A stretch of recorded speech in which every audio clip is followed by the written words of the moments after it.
Hi, Paul Bedford here from Retention Guru and from Guru Paul. In this video, I am talking to Erin Phelan and Zach Weston from Fitness Industry Canada about digital messaging.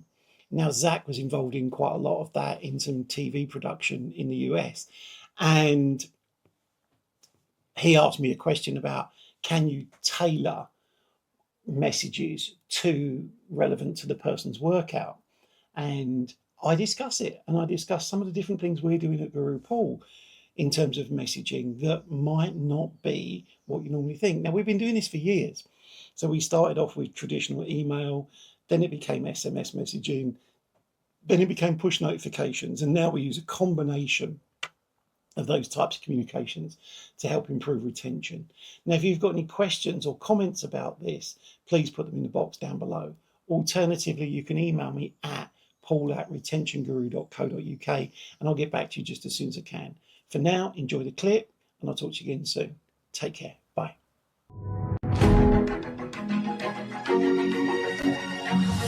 Yeah, Erin, I was wondering if I could just interject. Yeah. This is fascinating, wonderful information, Paul. And I was curious, about that difference between the different types of clubs, and if you know, in terms of high value, low cost, and big box and boutique, as well as age and gender differences in terms of the messages that are sent. But you answered that nicely as I was listening. And now I'm kind of curious if you have data on messages related to the type of programming that the member was participating in terms of, is it a different message that you would send to somebody who does something more like a CrossFit or high rocks or strength training versus a cardio spin class participant and member? We haven't. There has been some work done. Some people will remember, and I'll use this as a reference point. Some people will remember when Nike Fuel Band had, before they linked with Apple, I think it was, the Nike Fuel Band. If you were going to have a coach for the Nike Fuel Band, you could choose a personality type. And the personality, so you could have a Sergeant Major type personality.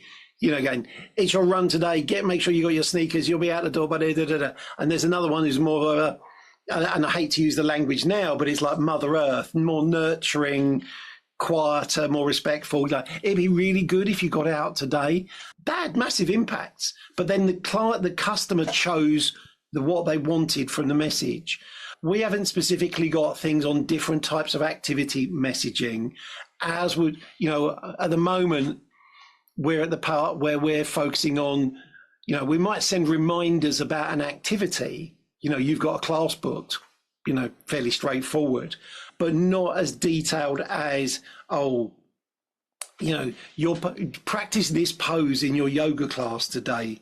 Because so much of we know about the member, we don't know that granular detail. I think that'll come in the future.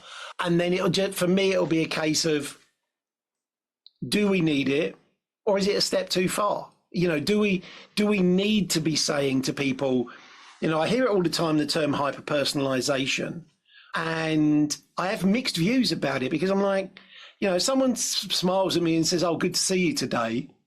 They did just hyper-personalise an interaction with me. Maybe they used my name, but even if they didn't, they looked at me and said it, rather than sent me an email saying, "Oh, we were really glad you used the club today."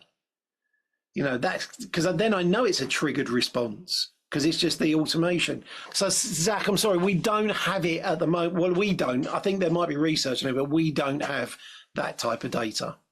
And it's mainly because the operators don't collect it either. I appreciate that, Paul. And, it's interesting and fascinating at the same time. And many years ago, as a researcher, I was involved in a project, building technology that was eventually used in The Biggest Loser TV show of all things. And what we were doing was that hyper-personalization kind of approach, but also using geolocating linked to some biometrics. And it was both positive and negative reinforcement. And so, for example, we could track an individual who perhaps went on a lunch break, they went uptown in the city, and they went out for lunch at a restaurant and overindulged. And in the future, if they repeated that geographical pattern, similar to, the pattern we're trying to reinforce with going to the gym, Mm. same time, same day throughout the week. But if they did the same pattern and their phone GPS picked up that pattern that previously led to a spike in blood sugar, Yeah. we would actually message them and say, the last time you did this, it didn't work out so well, or something, Yeah. maybe a little bit more professional than that. But Yeah.